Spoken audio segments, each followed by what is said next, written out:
လီဗာပူးနဲ့ United ပွဲစဉ်ရဲ့အကောင်းဆုံးတရနေ့ကစားသမား3ဦး Owen Sport ကနေပြန်လည်ပြီးတော့ကျေးဇူးလိုက်ပါရီ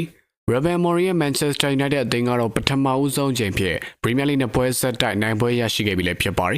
United အသင်းကအိမ်ကွင်းမှာ Sunderland အသင်းကိုနိုင်ယူပြနိုင်ခဲ့တာဖြစ်တယ်လို့အဝေးကွင်းမှာလည်း Liverpool အသင်းကိုနိုင်ယူပြနိုင်ခဲ့တာဖြစ်ပါရီ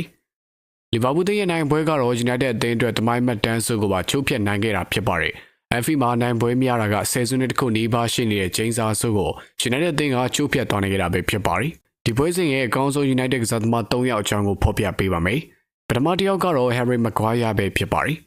Maguire ကအသင်းရဲ့ခံစစ်ကိုဦးဆောင်ပြီး Salah, Isak တို့ဦးဆောင်လာတဲ့ Liverpool အသင်းရဲ့တိုက်စစ်ကိုအကောင်းဆုံးဟန်တာခဲ့တယ်လို့ United အသင်းအတွက်အဖို့တန်နိုင်ဂိုးကိုလည်းတွင်းယူပေးသွားနိုင်ခဲ့သူတစ်ယောက်လည်းဖြစ်ပါရီဒုတိယတစ်ယောက်ကတော့ Gudma Lemans ပဲဖြစ်ပါရီ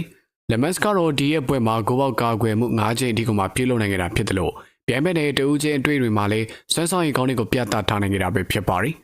နောက်ထပ်တစ်ယောက်ကတော့အာမက်ဒီယာလိုပဲဖြစ်ပါရီ